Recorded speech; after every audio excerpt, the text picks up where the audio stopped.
Right, so welcome to lesson number 4, basically just a continuation of what we've done in lesson 3. What we are going to do now is to quickly find the derivatives of the function y is x cubed, x power 4 and x power n, and then we are going to generalize for these simple algebraic expressions. I think I want you to try this one, so we will quickly do the derivative of x power 3, and we will do the generalization derivative of x power n, and that should be sufficient for SL students. The other derivatives you will need to look at, but you do not need to memorize, as they will usually be on the formula booklet for you. But you need to see the idea where this the formula that we refer to as the power rule comes from. And so quickly let's find the derivative. First question there, use the method of first principle to show that the derivative of the function y is x cubed is 3x squared, and that should be easy. So we start in the same way. Remember, the first principle suggests that, so here is our function, y is x cubed. We imagine the same scenario, some point there, P, with coordinates x and x cubed, all right, the coordinates of any point on the line. And so we pick another point on the side so that there is a small change of delta x, the same story as we've done before. But so the function we are going to use, again, using the general formula for the first principle. So in this case, I want you to remember that f of x is actually x cubed, and f of x plus delta x is x plus delta x cubed, all right? So that's really what you need to know there. The next thing is for you to be able to expand this, so hopefully everyone can expand this at this time. The expansion of x plus delta x power 3 is given as shown. If you didn't know how to do this using binomial expansion, you can still use Pascal's triangle to help you find the coefficients of those this. And by the way, this here looks to me that this is squared right there. Okay, so x squared there. We know that the powers of x will be decreasing, so x power 3, x power 2, x power 1, and here we have x power 0. The powers of x of delta x will be increasing, so delta x power 0, delta x power 1, delta x power 2, and delta x power 3. And then we can find the coefficients using Pascal's triangle. If you already know that, there is no big deal. And in any case, we are not interested in the terms that come after some point. So, all right, let's move on. So what we are going to do is to substitute this value into that point there. And if we do that, we substitute into our general principle, and we have dy by dx is going to be the limit as delta x tends to 0 of this. So we are going to substitute this expansion here for this term. If we do that, what do we get? We get that dy by dx that is what we expanded earlier, and then there was a minus x power 3. Let me go back there so you can see this. There is an x power minus 3 there, x power 3 there, which is being subtracted, and this is our expansion that is going to take the place of this. So we still have an x power minus x power 3 there. So let's just go back. And here is the expansion, and as you can see, there is an x power 3 and x power 3 there. This is minus and this is plus, so the two of them can actually cancel, and we are left with 3 terms in the middle there and a delta x at the bottom. If we divide that, if we simplify, that's what we are left with. And now we can divide delta x by delta x, leaves us with 3x squared.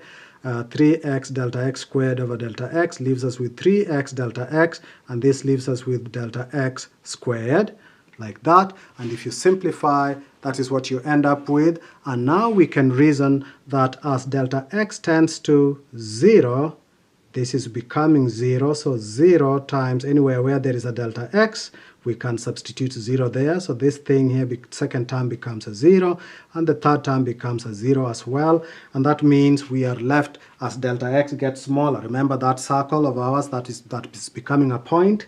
So the point is getting smaller and smaller so that delta x is approaching 0. That means both terms are going to become 0, and we are left with that dy by dx just remains as 3x squared. We have shown that if a function is given by y is x power 3, then the derivative, or dy by dx, is going to be 3x squared. Okay? All right. The next one there is for x power 4, but this time I want you to try it out yourself. In any case, I'm telling you what the answer is. So your job is to use the method of first principle, differentiation from first principle, to show that the derivative of x power 4 is actually 4x to the power of 3. Try that yourself and let's see what you get. Okay? Instead, I'm going to do a derivative for x to the power of n. I think this is more interesting for purposes of generalization. Okay? So let's here's, I think I've given you some hint. If you expand a plus b power 4, this is what you get. So try to use that to find the derivative in the other case. And now let's go to this, this question. Use the method of first principle to find the derivative of the function f of x is x to the power of n. The method remains the same. We'll add in a few things, but it really doesn't change much. So we again think about that point on a curve y is x power n. So let this be the curve y is x power n, or f of x is x power n. We pick 2 points, one with coordinate x coordinate is x, and the other one is x plus delta x, because the difference is very small, the point is very, very tiny. In which case we have x plus delta x power n and x power n for y1 and y2. And then using the principle just like before, what do we end up with? So we are going to replace the f of x plus delta x with that, and f of x is going to be replaced by x power n, and so on. So if we do that, what do we end up with? We end up with this, and now our task is to expand this. Unlike the case where we had a number here, this is not so directly easy. Well, it is easy to expand, but it's not going to be in the same way that we did the other. So my suggestion is that when we get to this, we want to expand this term here, this term, which is this one here. We want to expand that. We want to make use of some ideas that we already have, and that is, first of all, we can factorize x power n out. So let me just show this quickly. If we have, first of all, if I have a plus b to the power of n, in fact, before I put any power on it, a plus b, we can factorize a out. If I have a plus b in a bracket, I can factorize a out, and I can write this as a into 1 plus b over a.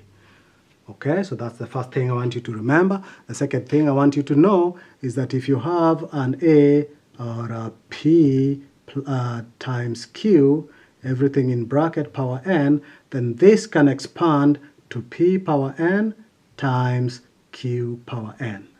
Okay, so the power there can distribute to both if this is multiplication or if it is a division. Okay, so because of that, I would prefer to write, keeping this in mind, what we've just said there in mind. Let's see what we can do.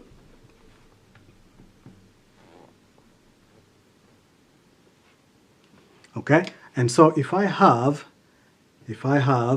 x plus delta x like that, I can write this as x plus, or x into, I can factorize x out and write this as x into 1 plus delta x over x, the same way we did a plus b.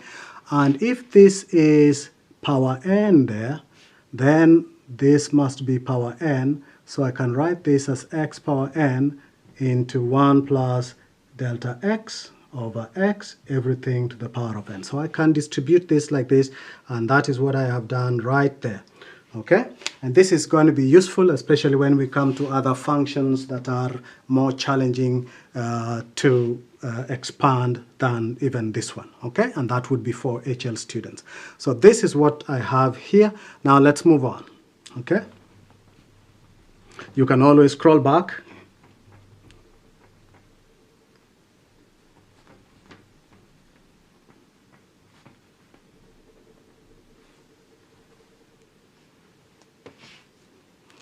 Right, and so I have first of all factorize x power n out, and I end up with that.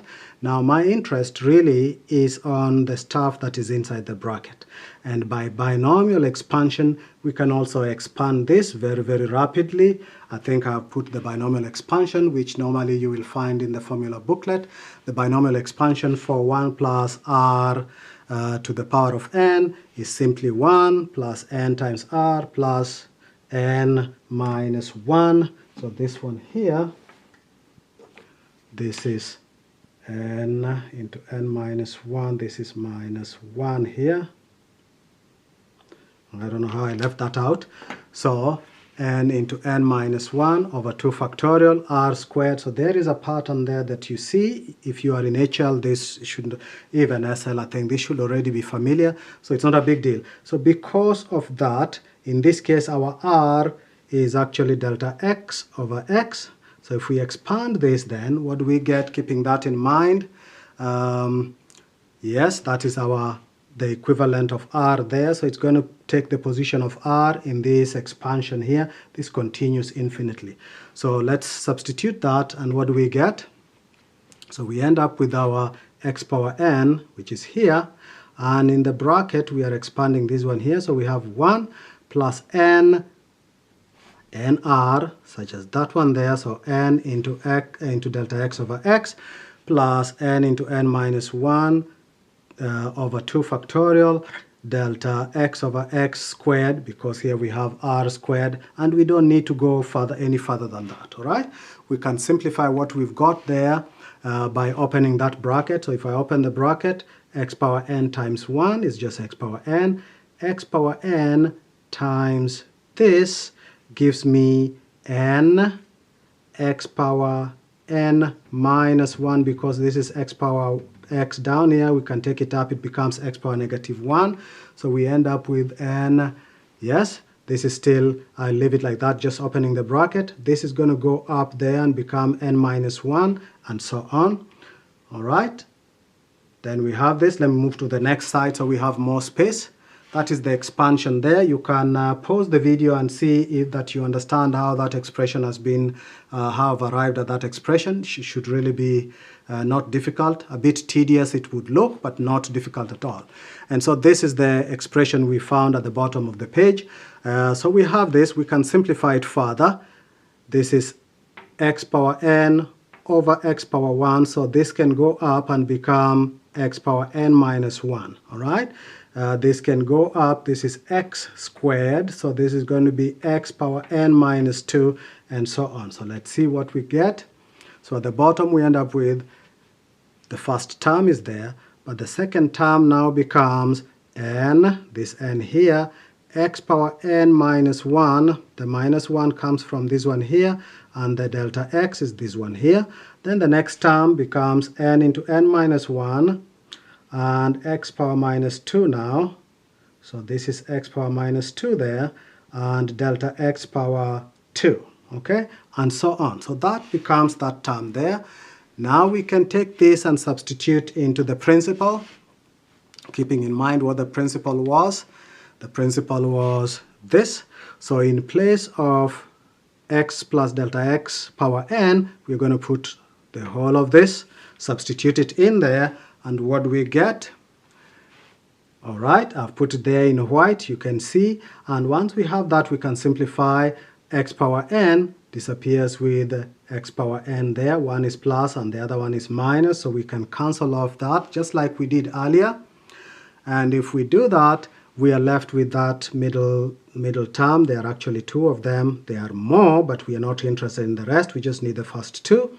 If we do that and simplify, we end up with the same thing. So delta x divided by delta x is here.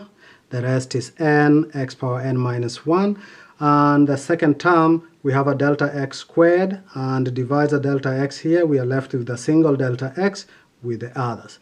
And now we can reason, I think we are at the end, we just reason that as delta x tends to 0, any term that contains delta x on it is going to disappear, and so this term here, this large term here, disappears because of this delta x, and we are left with, and delta x over delta x is of course 1, so we are only going to be left with this term here. We can say that dy by dx is going to be n x power n minus 1, and this is what sometimes is referred to as the power rule. That is, if you are given a function x power n, so if you are given a function x power n, then the derivative of that function is going to be n times x power n minus 1.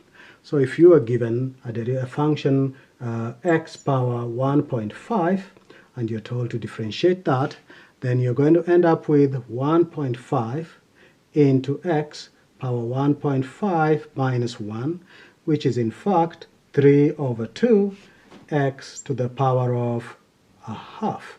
And that's the derivative. You could write that as 3 over 2 square root of 2. 3 over 2 root 2, and that is the derivative of this function, and so on. This is called the power rule, the general power rule. The only thing is that the general power rule works for algebraic expression. That means an x power something, okay? X power k, where k is a real number. Then the algebraic or the power rule will apply. If we have a different type of function, like the exponential function where x is now an exponent rather than a base, then the power rule does not work anymore. So the power rule applies only to algebraic or power function. That is to say, if y is x power k, where k is a real number, then we can use the power rule to find the derivative of the function. Okay? Other than that, it may be difficult. It will be difficult to use this this formula. Okay? So for SL students, this really is where the end of being able to differentiate using the first principle. However, a question could be brought in a different form. Let's see if I have questions here for you. Yes, in this case, you're being asked to show now there has been introduced a constant a there, and the question is to use the method of first principle to show that the derivative of ax power 3 is in fact 3ax power 2. Remember, when we didn't have a there, the derivative, you can check earlier in this video, that when we had x power 3, then the derivative was 3x power 2. There was no a there. And now if we have a constant on the function itself, then the constant also appears on the derivative. Please try to prove that that is true. And secondly, also I want you to try this one for C. In this case now we have two terms. We have ax power 2 plus bx. Please show that the derivative of this function becomes 2ax plus b. And I want you to do that from first principle. Of course, we all know how to find the derivative without the first principle.